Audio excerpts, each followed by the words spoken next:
Hello, this is our independent study and music appreciation class composition project. Our project overview here is for each student to work individually or in a small group to create a choir warm-up, which will be composed by the small group or the individual, and it is to be an original composition created on either Finale or GarageBand. This is going to be used in proper notation and proper symbols and direction for the choir in the warm-up to use.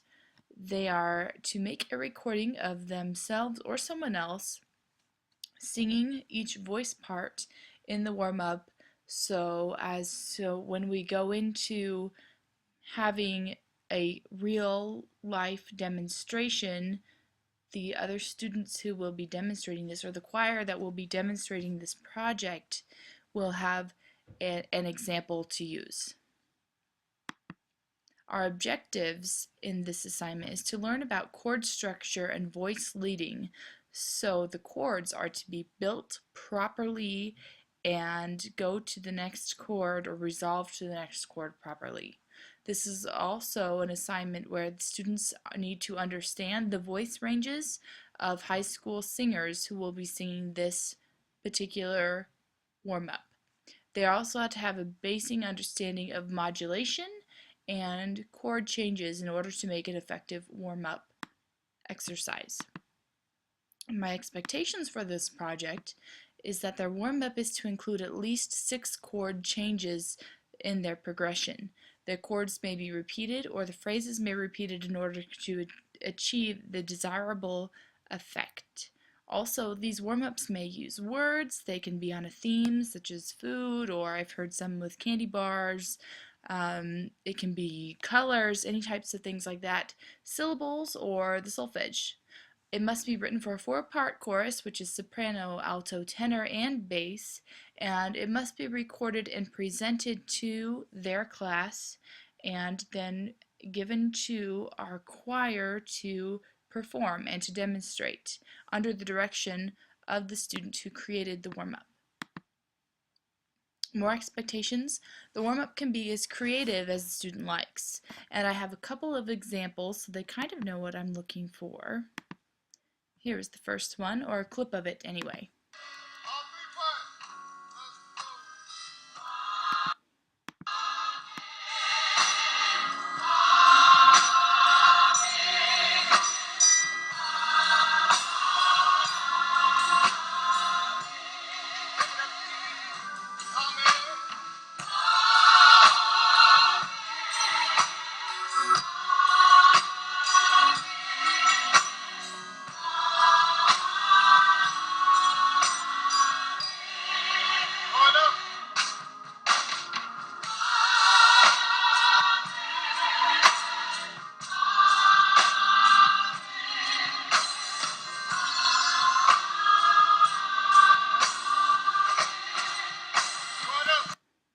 So in this example here, the choir is singing the word Amen, which has 2 vowels in it, and is a challenge for the choir to sing both of those vowels in a uniform way. So that is a really good way to help a choir achieve vowel uniformity and to sound as a group instead of individuals.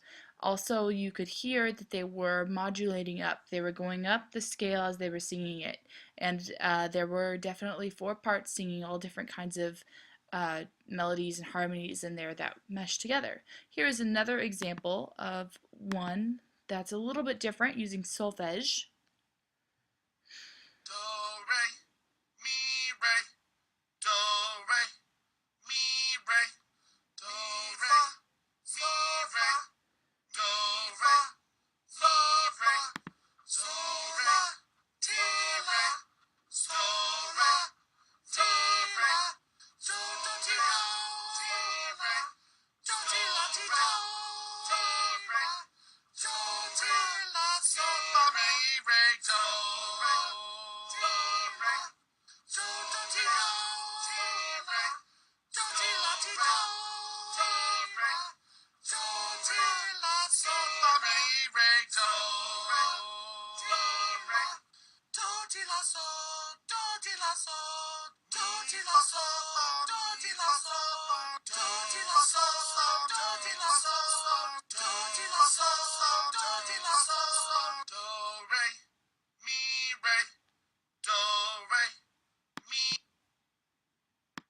Okay, so that is another example of an acceptable warm-up.